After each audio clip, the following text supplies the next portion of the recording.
Hey guys, how you going? Hope you're all doing very well. This afternoon I'm going to be doing another movie review. This movie is a horror anthology from the USA and Mexico, English and Spanish language with English subtitles, released in the year 2023, directed by David Bruckner, Scott Derrickson, Natasha Kerman, Mike P. Nelson and Gigi Salguero, and this film is called VHS 85. So VHS 85 takes place in 1985. We have a series of stories where people run into unfortunate events. We have a medical facility that are conducting experiments on a strange entity, a group of friends who are having fun on a lake, an ancient evil that is unleashed after a Mexican earthquake, a serial killer that is linked to someone's dreams, and a family that have a very strange ritual. And so how each story unfolds is something you're going to have to find out for yourself, because that's as far as I'm going with my synopsis.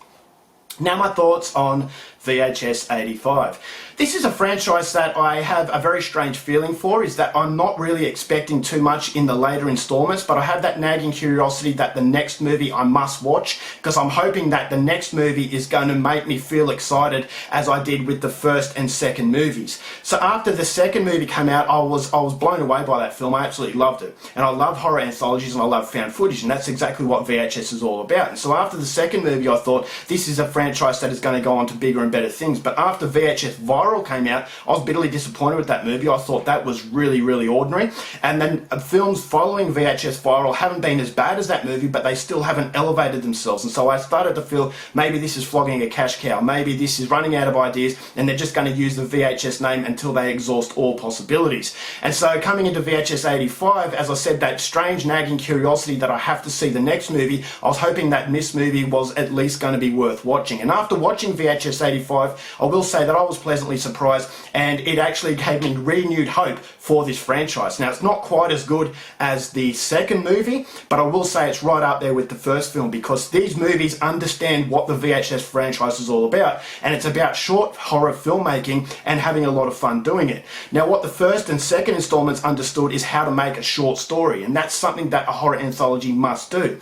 And VHS Viral and the movies following it, the problem I had with those movies is it felt like feature-length films, but only a scene that was thrown in. And so at the end of those stories, I was scratching my head thinking that I wanted to know more. And so that's not short story making. This is basically just throwing in a scene and saying that this is part of an anthology. But when it doesn't really combine together, you feel as though you're missing something. And so I keep saying, I want to see this segment made into a feature film. But if it's done right, you don't need a segment made into a feature film, because it ties up all loose ends. And that's what VHS and VHS did very well, in particular VHS 2. And after that, this is what the VHS franchise really forgot about. But VHS 85 really understood once again what it is to make short stories and have a lot of fun doing it. And so some of these directors, I've actually seen other movies of theirs, and they do actually specialize in horror short stories, and they do very, very well. And so they've got together this franchise, a group of directors who really understand the brief as to how to make a horror anthology and how to have a lot of fun doing it.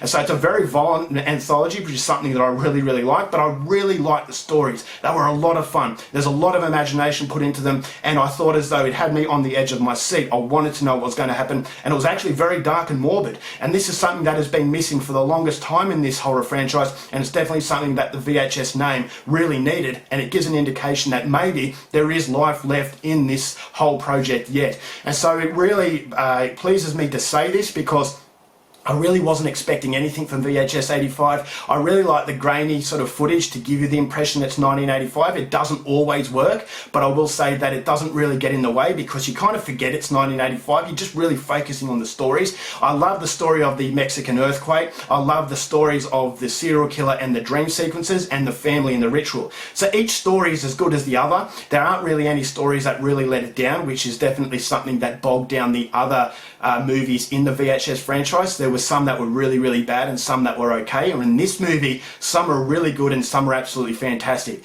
And so that's what I really liked. And I wasn't scratching my head thinking I wanted to know more. I felt as though the directors really exhausted all possibilities within a very short time frame, and they really executed what it was to have a VHS film, and basically a lot of fun and a lot of creepiness as well. So the environment really seeps through, and there are some moments that had me cringing, and there were moments that actually made me feel very, very entertained. And so that's exactly what you want, and VHS 85 is going to deliver. So if you are very disappointed with the previous VHS installments, VHS 85 is definitely a step in the right direction. It brings back the fun and brings back the quality that a horror anthology should have. So overall, for VHS 85, I'm going to give this one 3.5 2.5 stars, which is very high for an anthology. Go in there expecting a lot of fun. If you're a fan of the first and second films but being very disappointed by the latest installments, this is a movie that's going to pleasantly surprise you, and it breathes life back into the horror franchise, and I'm hoping that the next one is going to be even better. Alright guys, that's it for my review. Hope you enjoyed it. Till next time, keep watching movies, and I'll see you later. Bye.